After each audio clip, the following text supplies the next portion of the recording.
Eu sou Júlia Alcântara e você está assistindo ao Mulheres em Pauta, um espaço da TV Câmara para a gente discutir assuntos importantes para a sociedade. E no programa de hoje, a gente vai falar sobre a pastoral afro e a luta antirracista. E para isso, recebo a nossa convidada, Cleonice Maria Joaquim. Seja muito bem-vinda, Cleonice. Obrigado. Também aqui ao meu lado, o vereador Inês Paz. Olá, mais uma vez, nós estamos aqui no programa Mulheres em Pauta. Cada dia, cada programa, a gente se envolve em temas. E o racismo, ele precisa ser enfrentado. Então, nada melhor do que a gente utilizar o programa Mulheres em Pauta para a gente fazer esse debate, para a população acompanhar e a gente, cada dia mais, fazer o devido enfrentamento. Bom, Cleonice, eu queria que você iniciasse contando um pouquinho mais sobre você. Você é professora aposentada, mas conta mais da sua história pra gente. Então, sou professora aposentada, me formei em magistério, depois pedagogia, fiz especialização em alfabetização, sou pós-graduada em educação ambiental, faço bastante coisa. Muita coisa. E não parou, né? Não parei, me aposentei. E hoje sempre trabalhei com a pauta negra, sempre atuei dentro da Igreja Católica. Hoje estou como membro do COMPIR e recentemente fui indicada para a coordenação diocesana da Pastoral Afro, na Diocese de Mogi das Cruzes. Certo. E quando e como começou essa luta pela pauta negra, né? Quando você se enxergou, né? Preciso também falar sobre isso. Então, na verdade, essa luta, essa conversa sobre a causa negra, ela remonta muito lá da adolescência. Em 1978, por aí, nós frequentávamos já os bailes e aqui em Mogi tinha já um certo preconceito. E tinha os bailes, né, mais tradicionais que a sociedade frequentava, que muitas vezes nós não podíamos entrar.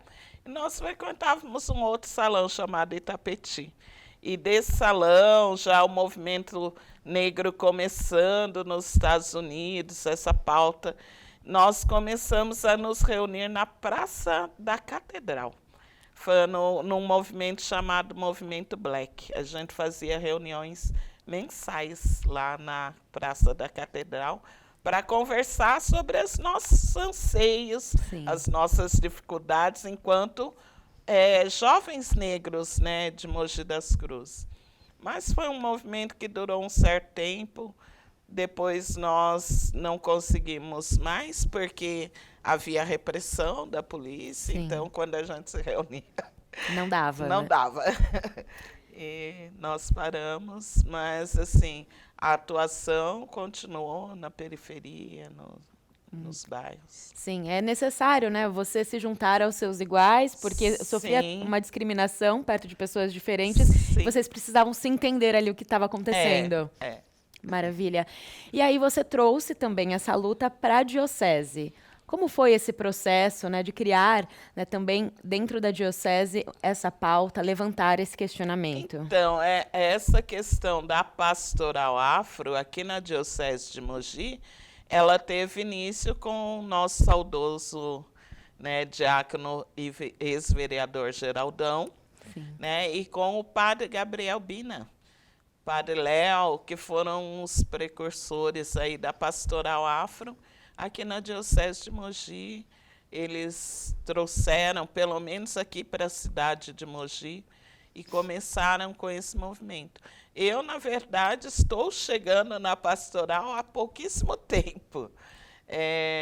Eu já me envolvi em algumas atividades, mas profundamente eu estou chegando agora. O ano passado, o Geraldo pediu para que eu fosse representá-lo num congresso que acontece a cada 2 anos, que é o CONENC, Congresso Nacional das Entidades Negras Católicas, que aconteceu em Salvador. E eu fui representá-lo. E a gente brinca que eu acho que ele já estava preparando. Estava te preparando. E foi muito bom participar, aprofundar dentro da pastoral. E de lá para cá a gente vem se aprofundando nos documentos da igreja que tratam da pastoral. Nós temos já 2 documentos. Só para a gente entender melhor, o que é uma pastoral dentro da igreja? Então, uma pastoral dentro da igreja é uma ação que visa, né, reunir um grupo para tratar de uma necessidade que se encontra na comunidade. Na verdade, pastoral vem lá, remontando a Bíblia, do pastoreio de Jesus, é o cuidado com o outro. Então, a pastoral afro, ela tem o cuidado com a população negra. Porque, assim, não é só uma missa enculturada, não é só para celebrar diferente. A pastoral, ela tem uma atuação muito grande dentro da comunidade, e agora no Brasil, mais ainda. Nós participei do 10º já Conenc, então nós já estamos na 10ª edição, e eles vêm ganhando espaço, conquistando muitos benefícios para a população, e um dos benefícios é a luta pela conquista da terra dos quilombolas. Certo. Então, a gente está conseguindo recuperar, através do nosso trabalho, essas terras. Muito bom. Chegando também nas conquistas, né? Sim, Não apenas... Sim, agora já estamos celebrando as conquistas. Que bom. E a pastoral afro, né? Quais são as discussões? Quais são essas lutas dentro da pastoral? Então, dentro da pastoral, nós nos reunimos assim, a pastoral, ela tem os diversos grupos. Por exemplo, aqui em Mogi, eu acredito que a gente tem uns 4 grupos, cada grupo na sua paróquia. Aí tem na diocese as diversas cidades, que também cada cidade tem os seus grupos. A gente vai para o regional, né, que regional sul, sudeste, nordeste, e depois para o nacional e para o latino-americano. E nós nos reunimos assim, de acordo com a necessidade do grupo. Por exemplo, essa semana nós temos missa enculturada na paróquia Nossa Senhora da Paz, na Vila da Prata, no sábado, dia 12. Mas no dia 26 nós temos, por exemplo, formação em Suzano, também que termina com a missa enculturada. E nessa formação são discutidos os anseios da comunidade, como a pastoral pode atuar, e eu, na coordenação, sempre tentando ajudar os Maravilha. grupos. E como é essa missa enculturada e qual é a importância de realmente existir essa diferenciação? Então, a missa enculturada, ela faz parte do celebrar do povo negro. O povo negro é um povo que, se pegar uma caixinha de fósforo, está fazendo samba. E a gente dança. A dança já vem, parece que no sangue. E o celebrar, no modelo afro, que muitas vezes as pessoas não entendem, é isso, é celebrar com alegria. O povo negro é alegre, né? A gente gosta de festa. Sim. Mas não foge do rito romano. A gente sempre está pautado dentro das normas da igreja, sempre respeitando aquilo que a mãe igreja fala. Então, o povo negro, ele celebra de uma forma festiva, de uma forma diferente, de acordo com aquilo que nós somos, essa alegria, essa festividade. E a única diferença são as músicas e a dança, porque os ritos são os mesmos da igreja. Algumas paróquias, como a da Vila da Prata, como o padre é africano, algumas músicas eles cantam na língua deles. Mas, geralmente, são músicas que a gente canta normalmente, só que num ritmo mais contagiante. Animado. Ah, legal. E uma coisa, né, que a gente vem aprendendo com as convidadas, que é importante realmente resgatar essa história, olhar para o que já aconteceu, para vocês continuarem lutando e conquistando no futuro. Sim, mesmo porque assim, a pastoral é muito recente, né? Mas a luta do povo negro dentro da igreja, ele remonta ainda lá do tempo da escravidão, né? Sim, e essa pastoral agora vem ganhando mais força. Sim. Muito bom. Vereadora, a gente vê a Cleonice falando, né, sobre a importância mesmo de resgatar essa história, de estar presente em outros meios, né, não apenas isolado em uma discussão, mas trazer também para a igreja, trazer para a sociedade de maneira geral essa luta. É muito importante e aí queria não, parabenizo, né, a iniciativa de se ter uma pastoral afro aqui na paróquia, e a gente sabe que o atual bispo, né, ele incentiva muito os movimentos sociais, porque é fundamental a gente primeiro ter essa visão, essa noção, esse conhecimento de que todos nós somos seres humanos. Porque aí, como historiadora, professora de história, ao estudar vários questionamentos, eu fiz em termos assim dessas contradições da religiosidade, no sentido, como que, você pegando a história passada, você ter, né, a Igreja Católica, vou falar a Igreja Católica porque eu sou católica, minha família é católica, tem uma origem católica, então, no sentido de aceitar, de permitir a escravidão, né, de permitir aceitar a escravidão. Quer dizer, por que também a Igreja não fez, naquela época, um rompimento?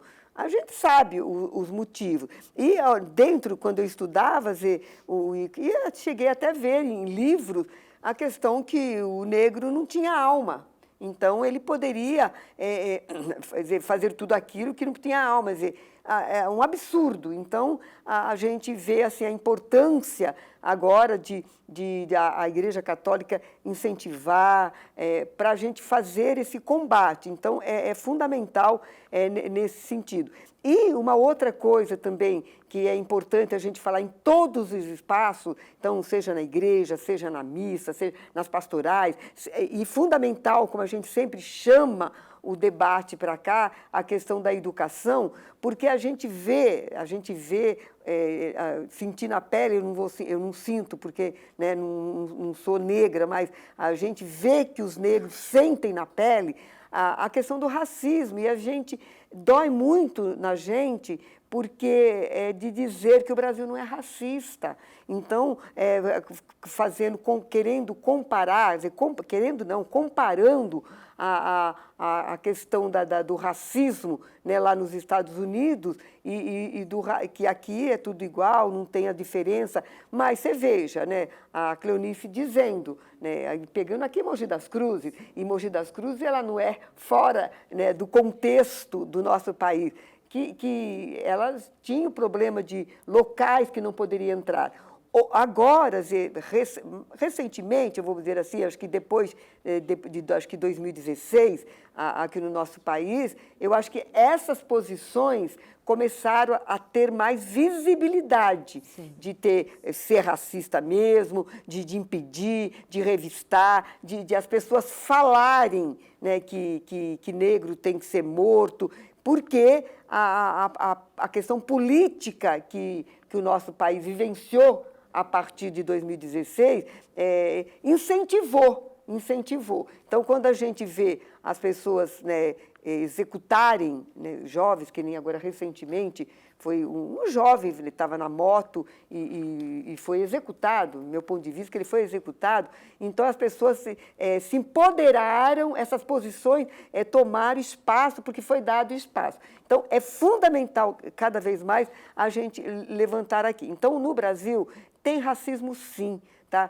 Tem leis racistas que tem assim, bem nos interfúgios dela a questão do racismo, né? Então, a gente vê que tem uma formação para as pessoas de não ter a reação como a gente viu lá nos Estados Unidos, que eu não vou lembrar o nome daquele rapaz que morreu, né, enforcado pelas botas da polícia de lá e a movimentação que teve lá nos Estados Unidos. Aqui no Brasil, ainda essa movimentação não existe, porque existe uma formação... A assim, história contada de uma maneira... de uma forma errada. E lembrar, vou relembrar que a gente vivenciou agora, recentemente, acho que foi em 2022, que um vereador, né, do Partido dos Trabalhadores, Renato, lá em Curitiba, no Paraná, ele passou por uns momentos bastante difíceis. Ainda bem que a justiça foi feita, que pediram a cassação do mandato dele.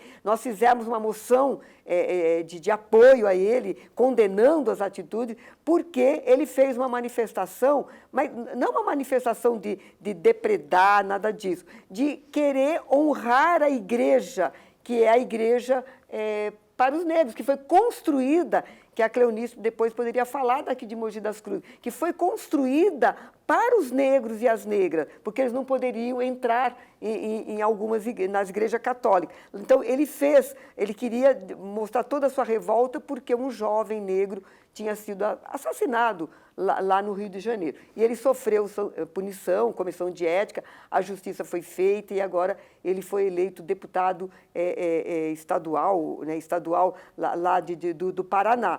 Mas também continuou a perseguição, porque foi barrado várias vezes ao pegar o voo, né, utilizando, então, atitudes racistas. Então, é por isso que é importante a gente falar, é importante as pessoas se organizarem para que, de fato, a gente comece a construir uma nova visão, tem racismo, sim, no Brasil, tem racismo aqui em Mogi das Cruzes, e nós precisamos combater. Sim, a história foi contada de uma maneira um pouco distorcida, né, Cleonice? A história foi contada, assim, né, de uma forma totalmente errada. Mas hoje nós estamos aqui, né, nesse movimento, nessa luta, para trazer a verdadeira história. Quando a Inês fala, né, da construção das igrejas, a maioria dos templos suntuosos, né, das grandes capitais remontam ainda da época da escravidão e foram construídos pelo povo negro. Sim. Só que, ao mesmo tempo que eles construíam, muitas vezes não poderiam entrar. E aí, os europeus, junto com a Igreja Católica, trouxeram também a devoção das irmandades. Irmandade São Benedito, Nossa Senhora do Rosário, né? E as irmandades, por terem recebido dos próprios europeus a fé católica, eles construíram, mas não podiam entrar. Então, eles construíam essas igrejas para eles, onde os padres não iam celebrar. E aí, o que eles faziam? Faziam rezas, né? A reza do terço, as ladainhas, até as congadas, né, que demonstram a devoção mariana. E era assim que eles celebravam a fé que eles tinham recebido dos europeus. E aqui em Mogi, por exemplo, nós tínhamos a Igreja Nossa Senhora do Rosário, na praça onde hoje é a Praça da Antiga Marisa. Ali era a Igreja Nossa Senhora do Rosário dos Homens Pretos. Assim como tem em Salvador, assim como tem no centro da capital, mas ela foi tirada daqui e mandada lá para a Vila Industrial. E quando mandaram para lá, também retiraram metade do nome. Ficou só Nossa Senhora do Rosário. E dos Homens Pretos saiu. Entendi. Se a gente for imaginar, se na igreja não podia entrar, a gente imagina como era o tratamento, né? E realmente essa barreira. Sim. E além das discussões que a pastoral provoca, das missas, também existem ações dentro da comunidade? Sim, nós temos ações. A Inês tem acompanhado muito, nós temos ido muito à Câmara Municipal buscando políticas públicas, né, de políticas afirmativas para o povo negro, principalmente com relação ao atendimento de saúde. Nós sempre procuramos trabalhar as questões educacionais, né, cobrando a aplicação da Lei 10.639, né, por uma educação antirracista. falando, é preciso, as crianças têm o direito de saber da verdadeira história. É uma cobrança que a pastoral, e junto com todo o movimento negro, faz.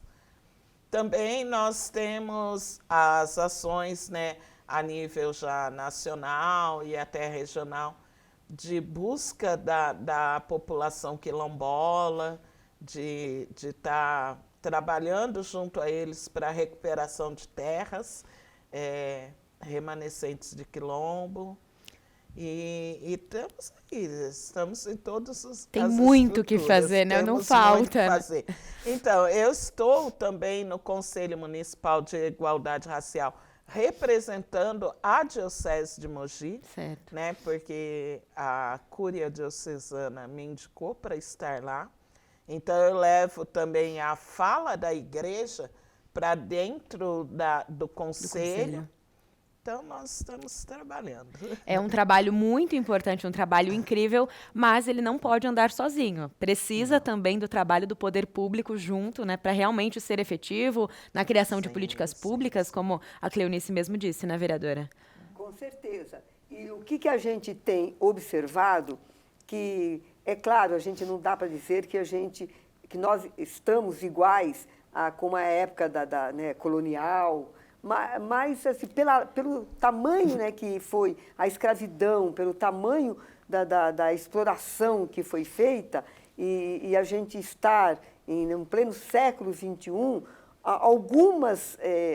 alguns comportamentos, algumas atitudes precisavam já estar superadas. Sim. Então, acho que a gente tem um atraso ainda bastante grande. Agora, o que a gente observa é que está se conquistando algumas coisas. Essas conquistas, eu faço assim, questão de falar, reafirmar, que essas conquistas elas são fruto de um trabalho organizado, de um trabalho que nem da pastoral, de um trabalho que nem o conselho, né, o COMPIR, o Conselho Municipal da Igualdade Racial, quando ele tem atuado, porque às vezes a gente vê conselhos que acabam existindo só para cumprir a regra, só para cumprir a lei, não tem ações. Então, esse trabalho da pastoral é muito importante. Então, isso é fundamental de se estar conquistando. Mas o que a gente observa é que essa conquista, né, então, algumas leis que já foram criadas, que nem ela colocou, né, de ter no ensino a questão do debate, né, afrodescendente, mas a gente vê, vou pegar pela escola estadual, não existe uma rigorosidade na cobrança, né, como tem, às vezes, a questão do português, da matemática, não existe. Ela está lá na lei, mas fica como a gente fala, a mercê daquele professor que queira dar.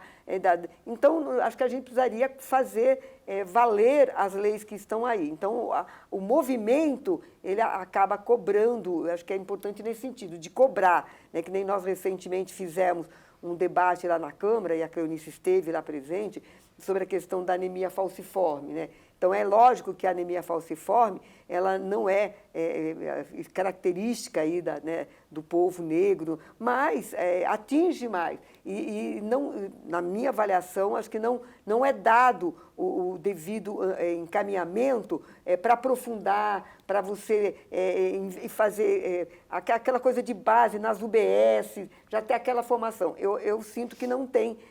Precisamos investir mais nisso, né? Agora a gente viu a questão acho que foi ontem, né? Ontem, como diz, quarta-feira, né? Agora de agosto, que teve o debate na Câmara Federal da ampliação das leis das cotas. Qual é a nossa preocupação? Quando você tem uma lei que foi difícil de se ter, aí você tem a lei. Aí você vai fazer uma revisão, a gente fica sempre com o pé atrás que a revisão seja um retrocesso. Mas não, a proposta que foi aprovada, e eu espero que o Senado aprove também, é de uma ampliação, né, de uma ampliação. E nesse aspecto eu quero fazer uma cobrança daqui de Mogi das Cruzes, porque eu fiz um projeto de lei, não foi solicitado pelo movimento negro, né, o Cosme lá de Suzano, que tem uma atuação muito grande nessa questão da negritude, a questão de ter cotas de negros e negras para concurso público daqui de Mogi das Cruzes. Então, foi feito o projeto de lei, ele foi aprovado e até agora o prefeito não sancionou, entendeu? Não sancionou. Eu fico perguntando por quê, né? Que se tem regras, tem períodos, e você é aprovado. Ele queria vetar, então vetasse. Agora já não pode vetar mais, porque o prazo já passou. Então, não tem aquela responsabilidade. Para mim, isso é desrespeito, entendeu? Para mim, e para mim, na minha avaliação, é uma atitude racista. Porque qual o problema de ter esse atraso? Por que está atrasando tanto? Você quer vetar? Então já vetasse. Que daí a gente ia fazer o debate lá na Câmara, derrubava o veto, ou não, manteria o veto, mas até agora não, nós estamos cobrando, então, para mim, é um desrespeito. Então, isso é uma demonstração que tem racismo, sim, e nós precisamos combater. Sim, é claro que tivemos avanços, né? Mas é completamente injusto comparar com períodos que eram absurdos, né, Cleonice? Sim, e aí, com o que a gente certeza. pede, assim, de urgência do poder público? Então, na verdade, o que a gente pede de urgência, né, como essa lei das cotas, é que o poder público faça acontecer. Porque, assim, houve um período enorme, né, injustamente. O povo negro foi liberto, mas não foi liberto, porque como que você liberta uma pessoa, põe ela na rua sem direitos, sem ter onde ir, sem lugar para ficar, sem trabalho, sem dignidade. Então, houve um período enorme, tivemos avanços, mas hoje ainda falta essa questão estrutural, esse racismo estrutural que se instalou e que a gente precisa derrubar. Porque tem gente querendo fazer. Aí chega na mão de um ou outro e para, e barra. E ali não vai. Então, a gente precisa fazer as coisas acontecer. Hoje é urgente, nós lidarmos com essa questão do racismo institucional e estrutural, porque há uma estrutura racista no nosso país. Sim, não dá para negar. Não dá para negar. Bom, Cleonice, já estamos chegando ao final do nosso programa, então eu quero que você deixe aí o convite para quem está assistindo para conhecer a Pastoral. Olha, eu convido, né, a todos que estão assistindo para virem conhecer a Pastoral. Nós temos diversos grupos nas diversas cidades da Diocese. A Diocese de Mogi comporta 10 cidades, então procurar a coordenação, procurar o seu pároco. E pedir também, se quer ter uma pastoral afro na sua paróquia, fala com o pároco, quem sabe surge mais um grupo. Claro, né? Já fique aí inspirado pela Cleonice, pela Pastoral, para também fazer na própria igreja. Sim, sim, porque é um trabalho, né, dentro da igreja, mas com um cunho muito além. E, na verdade, eu costumo dizer que se nós cumprirmos um único mandamento que Jesus deixou, amar a Deus sobre todas as coisas e o seu próximo como a ti mesmo, acabou o racismo, não tem. Sim, perfeito. Cleonice, muito obrigada, viu, pela sua presença. Eu que agradeço. Vereadora, obrigada. Eu agradeço e eu faço um convite para todas e todos que estão acompanhando e divulgar, né, também porque nós encerramos, né, o mês de julho, que é chamado Julho das Pretas, e a Cleonice, ela foi uma das homenageadas dentro de um programa, de um projeto do Conselho Municipal da Igualdade Racial, juntamente também com a Secretaria de Cultura, e vai ter uma exposição, uma sessão solene, vamos dizer assim, no dia 25 de agosto, lá na Câmara. Então, vai lá, vai conhecer de perto a Cleonice e todas as mulheres negras que foram homenageadas. E também falo para o prefeito, senhor Caio, mande o nosso projeto das cotas, nós queremos colocá-lo no próximo concurso daqui de Mogi das Cruzes. Obrigada, vereadora. E obrigada a você que nos acompanhou. Mulheres em Pauta fica por aqui. Até a próxima.